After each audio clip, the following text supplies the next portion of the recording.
que leva o procurador da República a enviar uma subprocuradora a Curitiba e pedir acesso a informações sigilosas? O embate entre o comando do Ministério Público Federal e a força-tarefa da Lava Jato. Entregaram hoje a proposta do governo federal, ou parte dela, da reforma tributária. Esse é o Entretanto, o podcast que vai te ajudar a navegar entre o economês e o juridiquês. Eu sou a Laura Carvalho, professora de Economia da USP. E eu sou Renan Quinalha, professor de Direito da Unifesp.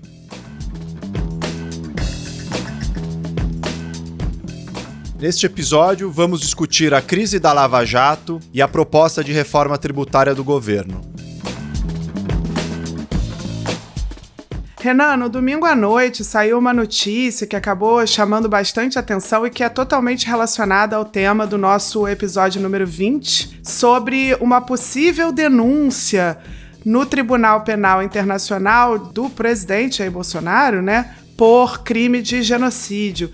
A gente falou sobre isso e você não foi tão entusiasta com as repercussões possíveis desse caminho, ainda que pudesse ter alguma relevância, né, sob ponto de vista da pressão no governo. O que foi isso? Explica pra gente rapidinho antes da gente começar nos novos temas. O que houve, tecnicamente, não é uma denúncia já do Bolsonaro perante o TPI, o Tribunal Penal Internacional.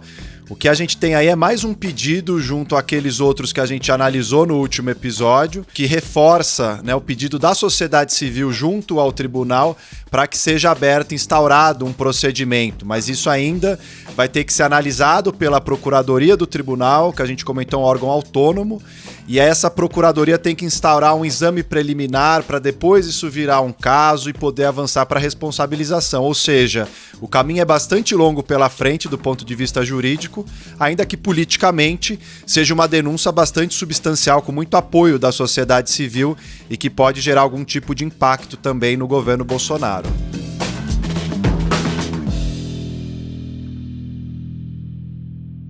Renan, já faz 6 anos desde o início da Operação Lava Jato e agora ela parece ter voltado ao noticiário por conta de ameaças vindas da PGR, da Procuradoria-Geral da República, à operação. Vamos começar fazendo um pouco um balanço, né? O que foram as fragilidades principais dessa operação que afetou tanto a política brasileira nesses últimos anos? Sim, a Lava Jato já teve tempos melhores, digamos assim, porque ela influenciou a vida pública brasileira nesses últimos 6 anos de maneira impressionante, né? Desde o impeachment em 2016, essa eleição de 2018 e vários outros fatos foram determinados muito por conta da Operação Lava Jato. E, na verdade, tem uma incompreensão muito grande sobre o que representa essa operação, né? A mídia não informou devidamente todos os problemas, falhas e excessos que foram cometidos, porque se comprou muito essa versão, a autoversão da Lava Jato em relação ao combate à corrupção. Mas uma operação como essa, na verdade chamada de força-tarefa, ela não é uma operação do Poder Judiciário. Muitas vezes as pessoas viam lá o Sérgio Moro à frente das investigações, porque ele é o juiz que acompanhava tudo isso, mas não era ele o responsável, né? O juiz, ele não tem uma finalidade, o Poder Judiciário não tem por finalidade combater a corrupção. O Poder Judiciário precisa fazer respeitar o princípio da legalidade, né? Efetivar os direitos fundamentais, acompanhar as investigações para colocar limites a ela de acordo com o que manda a lei, garantir o contraditório, a ampla defesa. Mas ficou essa imagem de que o Sérgio Moro foi o grande herói da Lava Jato, que já é uma distorção, porque não cabe ao Judiciário a investigação. Cabe sim à Polícia Federal e ao Ministério Público Federal. E o Ministério Público Federal foi o órgão que instaurou essa força-tarefa. Então, a força-tarefa, na verdade, ela é um jeito de você racionalizar recursos humanos, materiais, para poder se dedicar a casos muito complexos. Então, quando um procurador ele não vai ter condição de analisar esse caso, né, da Lava Jato, que é um caso de corrupção que começou lá em Curitiba e que se espraiou para contratos bilionários da Petrobras, envolvendo políticos, empresários, é evidente que um procurador isoladamente não daria conta dessa investigação. Então se buscou conjugar vários procuradores, né? Inicialmente era em Curitiba a Força Tarefa, depois teve em São Paulo também, Rio de Janeiro, Distrito Federal, ou seja, deslocaram procuradores exclusivamente para se dedicar a essa grande causa, e assim atuando com a Polícia Federal nas investigações. Só que quem organiza isso administrativamente é a cúpula do Ministério Público Federal, cujo comando é da Procuradoria-Geral da República, o PGR. Isso que tem gerado essa tensão que agora colocou de novo a Lava Jato no noticiário, que é justamente a suspeita de que a PGR, ao tentar remanejar a organização dessas forças-tarefas, né, colocando um pouco em xeque uma autonomia quase que absoluta que as forças-tarefas assumiram por conta da importância da Operação Lava Jato, da importância na opinião pública, isso está gerando uma certa suspeita de que tentaria aí a PGR fazer uma intervenção, um tipo de controle do trabalho, desrespeitando a autonomia dos procuradores envolvidos. Mas isso é um tanto cedo ainda para dizer, né? O que a gente tem de clareza, já nesse momento, como um balanço que pode ser feito da Lava Jato, é que ela é uma operação que teve muitos excessos e falhas, como eu disse no início, né? Então, a gente viu conduções coercitivas para a pessoa prestar depoimento sem qualquer tipo de necessidade cautelar mesmo, ou seja, a pessoa não tinha sido nem intimada para prestar o depoimento, ela amanhecia já na sua casa, lá na porta, o policial federal, a pessoa tinha que dar depoimento no susto. A gente tinha prisões preventivas que eram intermináveis, o ministro Gilmar Mendes fez muitas críticas em relação a isso, que era um modo de você coagir as pessoas a fazer acordos de delação premiada. O delator se beneficia da delação na busca do prêmio previsto pela lei e pelo contrato. O delatado tem sua honra exposta. A gente teve vazamentos seletivos muito problemáticos em diversos momentos da operação. Tinha uma certa relação privilegiada com alguns setores e veículos da mídia que divulgavam antecipadamente. Então todas as operações, né, os mandados de busca e apreensão, eles eram feitos acompanhados por câmeras de TV, com jornalistas. A gente recebeu ordem. Não filma não, por favor. Por favor, não filma não. Então houve um processo mesmo de transformar a justiça num certo espetáculo, que é bastante problemático, né? Porque isso faz com que a justiça se preocupe mais com a opinião pública do que efetivamente com o que diz a lei e a Constituição, e foi alimentando esse populismo penal. Né, e o próprio STF demorou para colocar limites à Lava Jato, a esses procedimentos de exceção, e hoje o STF fez um pouco já dessa meia-culpa, né, e tem colocado esses limites de maneira mais clara.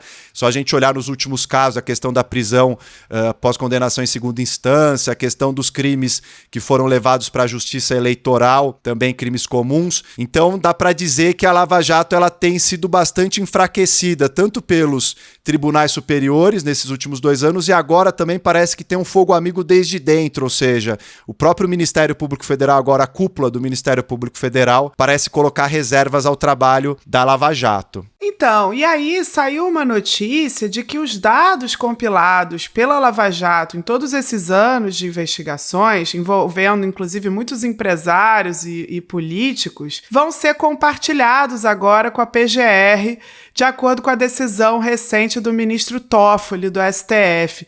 O que isso significa? Não há um risco ao direito à privacidade nessa solicitação de dados?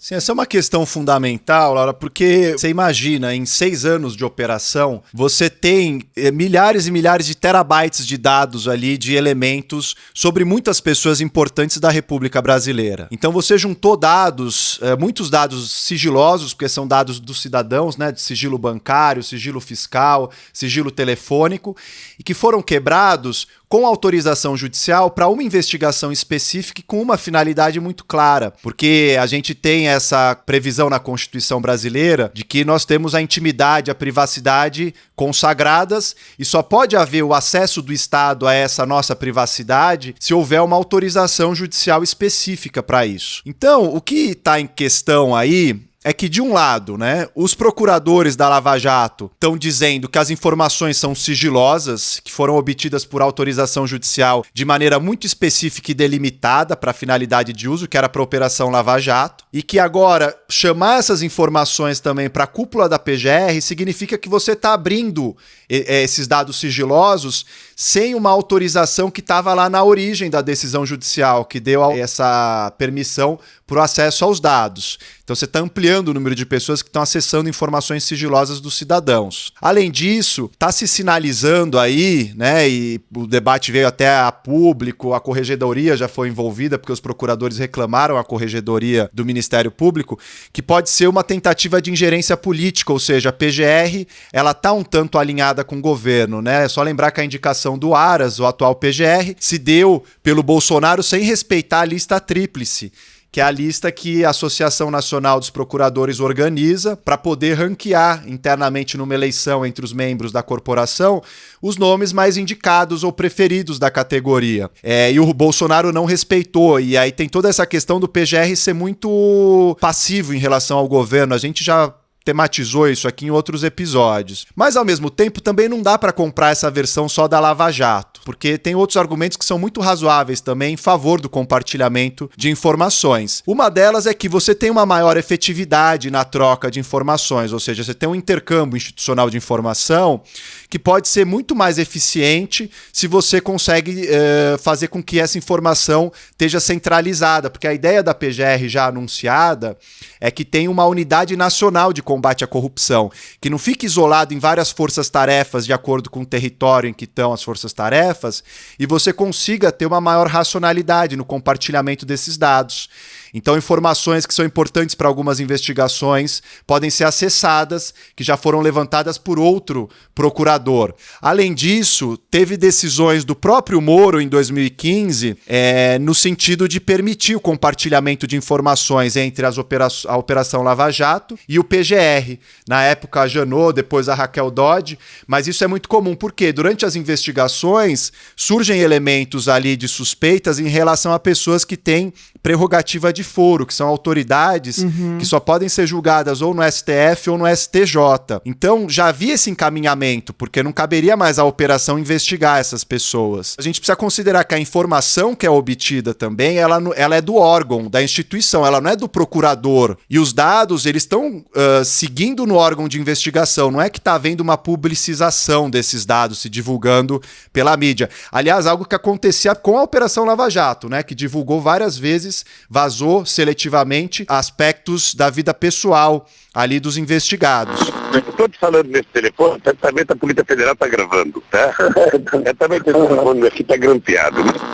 Além disso, tem mesmo pessoas com prerrogativa de foro envolvidas, né? Nessa última tensão que houve com a visita da subprocuradora Lindora Araújo, é porque tinha aparecido ali menções ao presidente da Câmara, Rodrigo Maia, e ao presidente do Senado, Davi Alcolumbre. Ambos têm prerrogativa de foro. Tem elementos aí, sem dúvida, que podem gerar um tipo de apreensão. Não dá para dizer já de antemão que a PGR não pretende influenciar politicamente, usar esses dados de maneira indevida, até porque a gente sabe que o Moro saiu em condições muito tensas, né, conflituosas do governo. Então, uma das suspeitas que se tem é que é possível atingir a candidatura do Moro se você atinge a própria Lava Jato, porque essa é a fonte de legitimidade de poder principal do Moro. Então, cria aí uma questão difícil de ser resolvida. Agora, eu acho que é um exagero, alguma coisa que eu vi circulando nessa semana, de que, não, é um novo SNI, em referência ao Serviço Nacional de Informações da época da ditadura, né, que a PGR vai centralizar dossiês de opositores políticos. Eu acho que isso é muito cedo para ser dito, né, porque a PGR poderia desmontar a Operação Lava Jato simplesmente desmobilizando. Cabe a ela nomear os procuradores que estão ali, liberar os procuradores de outras atribuições dele para eles se dedicarem exclusivamente às investigações da Lava Jato. A PGR que determina quais recursos materiais eles terão direito, vão poder usar, ou seja, então a PGR poderia boicotar de diversas maneiras a própria Operação Lava Jato, até abafá-la dentro da instituição. Eu acho que é preciso esperar um pouco mais para ver como acontecem aí os desdobramentos, porque até esse momento os motivos e as razões apresentadas pela PGR para poder compartilhar essas informações me parecem bem razoáveis e justificadas. E aí, Renan, de forma mais geral, será que a Lava Jato, que tinha um pouco sumido do noticiário, né, nesses últimos tempos, ela está em risco? Essas tensões com o Ministério Público Federal, elas significam um possível fim da operação? Como que você avalia o futuro da Lava Jato? A Lava Jato, eu diria que ela está correndo algum risco, sim, né? Enquanto uma operação autônoma e pelo menos com o grau de autonomia que ela teve. Eu acho que em determinados momentos a Lava Jato ela acabou se projetando muito mais do que a instituição, o Ministério Público Federal. Né? As pessoas estavam tomando o todo pela parte ali. A Lava Jato era, digamos, o elemento, a parte do Ministério Público que mais tinha apelo na sociedade, né, que mais tinha entrada na mídia e projeção. Então, sem dúvida, eu acho que ela dificilmente vai atingir a mesma estatura que ela já teve. Porque, no fundo, né, a gente pode dizer que foi muito irrisório o impacto concreto da Lava Jato. E agora é possível fazer melhor essa aferição. A gente vê que esse discurso do combate à corrupção não conseguiu, né, de fato, diminuir a corrupção no Estado brasileiro. A gente vê agora que o clientelismo e o patrimonialismo continuam vigentes muito bem, né, não tem nenhum tipo de impacto tão expressivo como se esperaria, ou seja, o Centrão ainda é o fiel da balança, por exemplo, em relação agora ao governo Bolsonaro, que é justamente o setor conhecido por essas práticas antigas, clientelistas e corruptas. Então, eu acho que ela escancarou uma coisa que o uso do direito penal e esse abuso do direito penal para acabar com a corrupção é muito ruim e é ineficaz. Porque você tem outras possibilidades e instrumentos que precisam ser fortalecidos, né? Você precisa de corregedorias atuantes, tribunais de contas, órgãos de controle variados.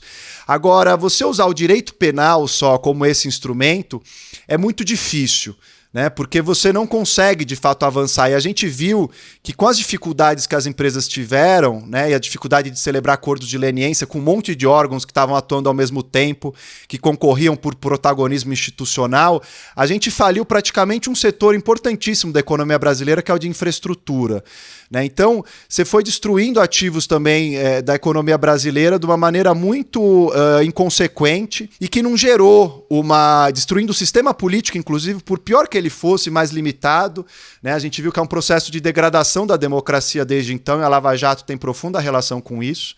Então, sem dúvida nenhuma, que a tarefa a que ela se propôs continua presente na agenda pública brasileira, ou seja, é preciso desenvolver mecanismos, buscar maneiras de combater a corrupção, que ainda está institucionalizada, ainda está muito presente na política brasileira. Agora a gente tem que fazer um balanço dessa experiência e identificar com mais clareza e de uma maneira crítica que não é com essa corrupção institucional que aconteceu, essa corrupção legal, que a gente vai conseguir combater a corrupção de verba pública.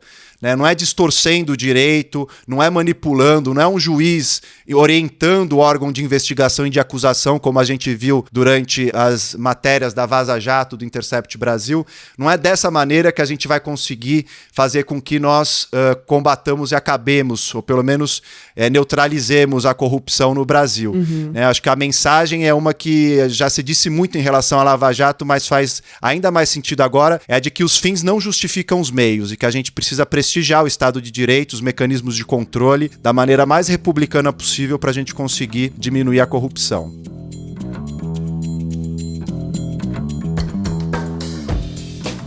No próximo bloco, vamos discutir a proposta do ministro da Economia, Paulo Guedes, de reforma tributária.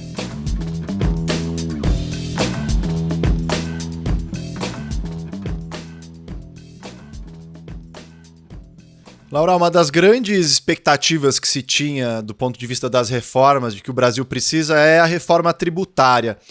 E no meio desse caos todo da pandemia é que ela foi enviada agora pelo governo ao Congresso, né, essa proposta do Paulo Guedes, unificando o PIS/COFINS e uma única alíquota agora de contribuição sobre bens e serviços. Nós trazemos um IVA, um Imposto de Valor Adicionado dual, que era o que nós defendemos desde a campanha, mas nunca porque quiséssemos ter só o imposto federal. E ao contrário, para complementar a proposta da Câmara, que já era também a do IVA a nível de estados e municípios. O que muda exatamente com essa proposta que o governo está trazendo à discussão e que é muito menos pretensiosa do que se esperava, né? Ela é bastante pontual. Então, Renan, na verdade, essa proposta, a gente pode considerar ela como uma pequena peça de uma reforma tributária que já vinha sendo discutida na Câmara. Ela é uma peça que se resume a um tributo federal, né? Na verdade, a criação de uma contribuição sobre bens e serviços federal. Então, ela não inclui impostos estaduais e municipais, como na proposta que estava sendo discutida pelo Senado, como na proposta que estava sendo já discutida pela Câmara. O que muda? Na verdade, há uma ideia de se unificar o que hoje são diversas contribuições, né, de PIS, COFINS para setores, etc., em uma única alíquota, e a base de incidência desse imposto mudaria, na prática, de um imposto cobrado sobre o faturamento das empresas para um imposto cobrado sobre o valor adicionado das empresas. E aí eu explico aqui, né, qual é a diferença entre essas duas coisas. Na prática, a maior parte dos países do mundo tributa bens e serviços sobre o valor adicionado. O valor adicionado, ele deduz do faturamento aquilo que é gasto por cada setor com a compra de matérias-primas, de insumos, né? E muitas vezes esses insumos não são apenas produtos industriais, esses insumos também podem ser serviços contratados pelas empresas para conseguir produzir, né, e vender o seu produto final. E isso, na prática, significa que quando a gente tributa o valor adicionado e não o faturamento, né, na verdade, a gente está beneficiando aqueles setores que têm uma parte maior dos seus gastos em compra de insumos e de matéria-prima, né? E a proposta, ela, na verdade, aumenta a alíquota total de incidência. Então, hoje, né, a alíquota que é cobrada sobre o faturamento é de 3,65% no total. E aí o que o governo faz é aumentar essa alíquota para 12%. No entanto, aquilo que é compra de insumos pode ser deduzido dessa alíquota a partir dos chamados créditos tributários, né? Então, vamos dizer, você é uma empresa, você faturou um certo valor, pagou 12% em cima desse valor do seu faturamento total, mas aí a cada compra de insumos de fornecedores, né, essas notas fiscais geram créditos tributários que podem ser usados para pagar outros tributos, né? Então, na prática, a alíquota efetiva, né, ela não é tão maior, ela não chega a 12%, né, na maior parte dos setores. Inclusive, o governo defende que não há um aumento da carga tributária total, embora muitos economistas e analistas que tenham olhado com mais cuidado para a proposta afirmem que há elevação de carga total. E, de toda forma, não havendo ou havendo elevação da carga no total, sem dúvida, você tem setores perdedores e você tem setores ganhadores com a reforma, como, aliás, em qualquer reforma tributária, né? Então, pelo que você está dizendo, Laura, tem uma diferença muito grande dos efeitos dessa proposta em setores diferentes da economia. E é isso que explica, então, a resistência do setor de serviços a essa proposta e o apoio do setor da indústria? Então, na verdade, isso não é à toa, né? Como eu disse antes, um imposto que incide sobre o valor adicionado, né, e essa possibilidade de obter esses créditos tributários deduzindo do seu pagamento de impostos a compra de insumos, é evidente que ela vai beneficiar mais os setores que gastam um valor maior com a compra de matéria-prima. E a indústria, por natureza, tem essa característica, né? É um setor cujo valor adicionado ele acaba sendo uma proporção menor do faturamento total, né? Porque você tem essa compra de insumos que são utilizados no processo industrial de produção, né? Então, um exemplo, uma montadora, ela compra as peças, né? E ela tem uma série de outros serviços de transporte que ela contrata até chegar lá a montar e ter a venda final do produto, né? E isso, muitas vezes, na maneira como atualmente é feito, leva à tributação em várias etapas desse processo de produção, e isso acaba chegando lá ao final do processo, né, em um preço mais alto de saída do produto da fábrica, né? E isso interfere, né, com a nossa capacidade de competir com produtos feitos em outros países, por exemplo. Agora, o setor de serviços, ele é muito diferente. O setor de serviços é um setor em que o maior custo costuma ser com a mão de obra e não com a compra de insumos. É um setor muito intensivo em trabalho, né? E por isso, ele não é tão beneficiado por essa dedução de impostos, né, por conta da compra de insumos. É um setor que, por ser intensivo em trabalho, terá uma alíquota de tributação mais alta, porque essa alíquota de tributação ela incide sobre o valor adicionado, e o valor adicionado inclui lucros, né, de um lado, e aquilo que é gasto com a mão de obra de outro. Então não há nenhum tipo de benefício, né, de crédito tributário gerado para muitas dessas empresas nesses setores de serviços que não adquirem, né, matéria-prima de outras empresas, ainda que possa adquirir em alguma medida, né?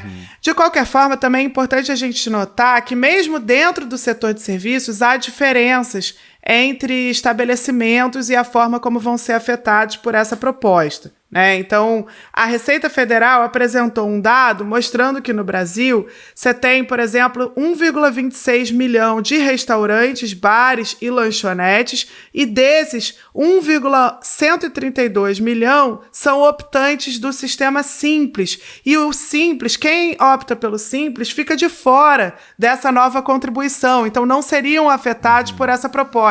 Aliás, o próprio Simples é um vetor hoje de subtributação nos setores de serviços. Isso, inclusive, estava previsto para ser alterado nas outras propostas de reforma tributária na Câmara e no Senado, mas não fazem parte dessa proposta que o governo apresentou.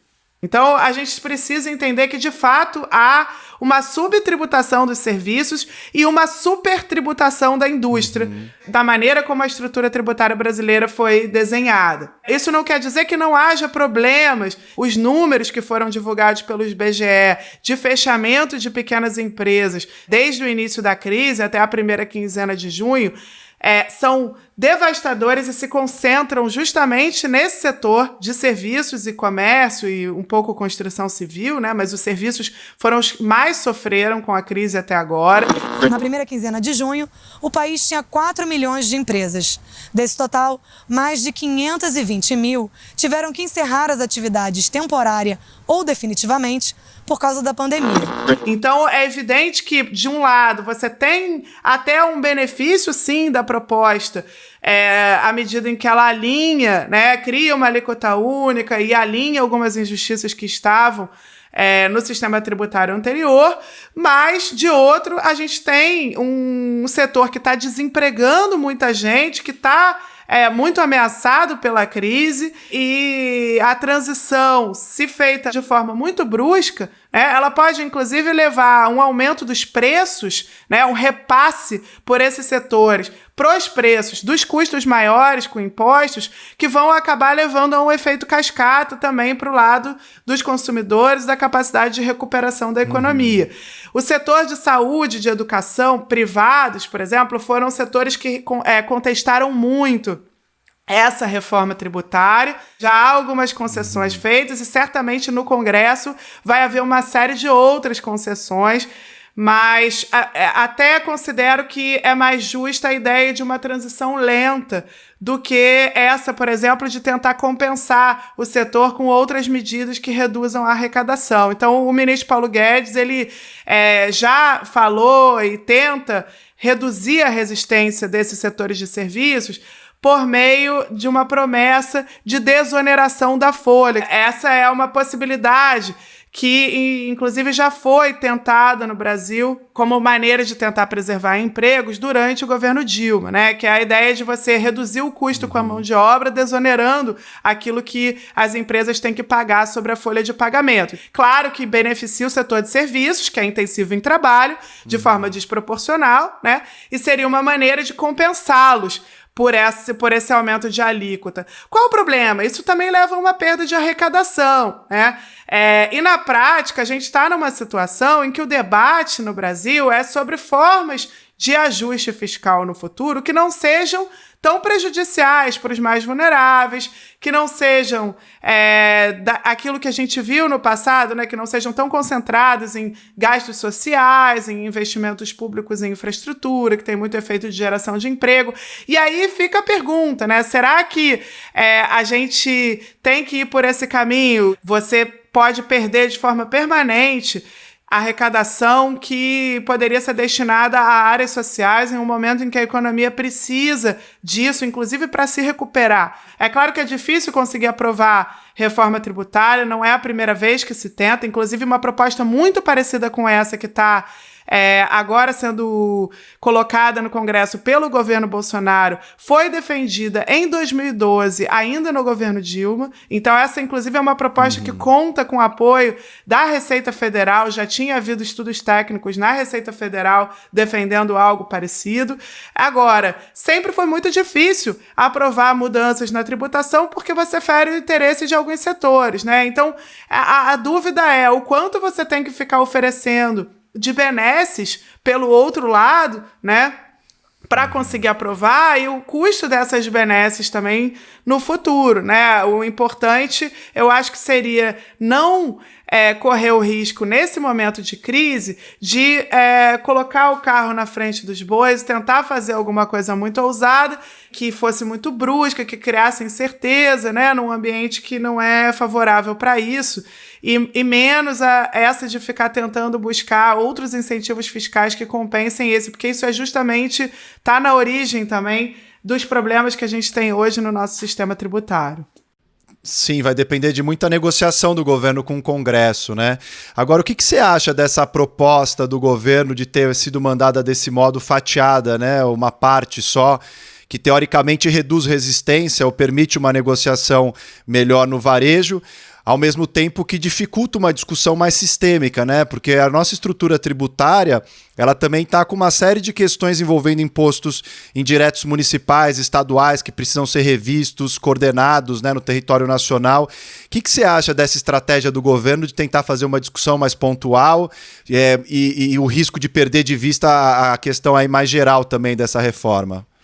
Pois é, essa é a grande dúvida, o grande dilema no que diz respeito a reformas tributárias, né? Porque é claro que o ideal seria fazer uma reforma mais ampla, que além de simplificar, que é o que essa proposta está fazendo, e inclusive as propostas que estavam na mesa, na Câmara e no Senado, também tinham como principal objetivo a simplificação da estrutura tributária brasileira, a correção dessas distorções a partir dessa simplificação, né? Mas não tinham, por exemplo, a ambição de corrigir injustiças do nosso sistema tributário, né? A gente sabe que no Brasil a gente tem um peso excessivo da tributação sobre consumo, sobre a produção, e uma alíquota efetiva baixa sobre altas rendas e patrimônios, né? Então é evidente que seria ideal desenhar tudo ao mesmo tempo e conseguir aprovar, né? Uma reforma que ao mesmo tempo simplifique e que aumente a justiça e a progressividade, né? Que corrija essas distorções, enfim.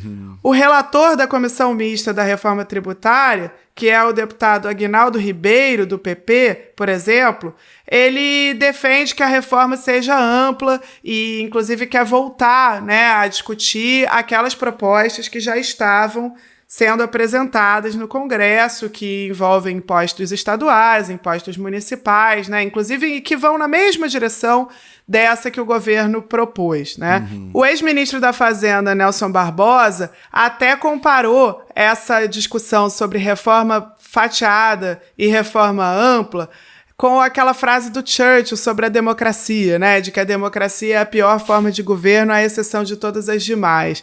Na verdade, ele até brinca com isso e diz, bom, a reforma tributária fatiada é a pior, à exceção de todas as demais, e nunca conseguimos aprovar uma reforma tributária ampla, né? Tudo que foi feito, aliás, o que ele aponta em outro texto é que os governos de direita têm tido até mais capacidade de aprovar reformas tributárias que aumentam a carga do que os governos de esquerda e centro-esquerda no Brasil, na história.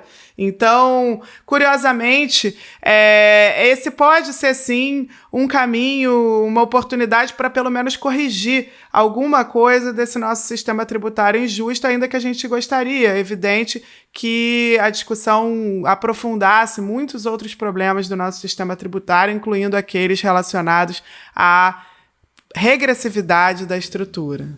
Sim, sem dúvida é um pontapé inicial que é muito importante para essa discussão andar efetivamente, mas com certeza vai render e a gente vai ter ainda um outro episódio para discutir com mais calma a reforma tributária.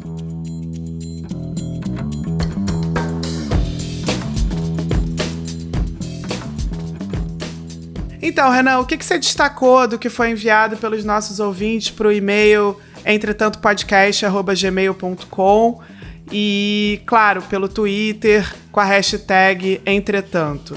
A gente recebeu várias mensagens bem bacanas e tem uma do Gustavo Pires de Carvalho, que ele dialoga com a questão do genocídio que a gente analisou no episódio passado, falando sobre também a disputa travada pelo movimento negro brasileiro e também mundial para reivindicar o reconhecimento como genocídio das políticas de extermínio da população jovem negra nas periferias. E essa é uma discussão super importante, ele próprio relata ali no meio que remete ao trabalho do Abdias Nascimento, que é um autor de meados do século XX ali no Brasil, que aprofundou já essa questão do genocídio, e sem dúvida nenhuma é um conceito que admite essas outras apropriações e rediscussões, ainda que juridicamente ele seja um tanto mais limitado, ou seja, no nosso episódio a gente focou mais na dimensão jurídica, na tipificação dele no Tribunal Penal Internacional, mas sem dúvida nenhuma que é possível também ler como genocídio políticas de extermínio, como acontece em relação à população jovem negra nas periferias, e há uma série de trabalhos sobre isso. E continuem mandando suas críticas, sugestões e perguntas para a gente seguir dialogando aqui. E você, Laura, o que você vai dar de dica hoje? Então, eu tô assistindo uma série que ainda tá sendo transmitida, né? Daquelas que saem um episódio por semana na HBO, que é a série I May Destroy You, que é uma série da atriz e escritora britânica Michaela Coel. É um drama de 10 episódios que foi produzido pela BBC e que estreou na HBO em junho, sobre estupro e várias formas de estupro, né? Coisas que podem ser consideradas estupro e que são diferentes, sem nenhuma concessão feita. Então, realmente, é claro que é uma série pesada, ao mesmo tempo muito bem escrita, os personagens interessantes, a atriz é fantástica, vale muito a pena. Legal, tô vendo também, tô amando, tô no 2º episódio ainda. É isso, pessoal. Até terça-feira que vem. Até a próxima semana.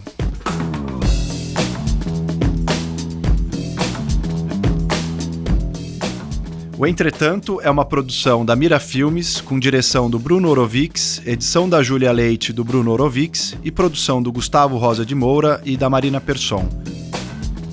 Para falar com a gente, mande um e-mail para entretantopodcast@gmail.com ou use a hashtag Entretanto nas redes sociais.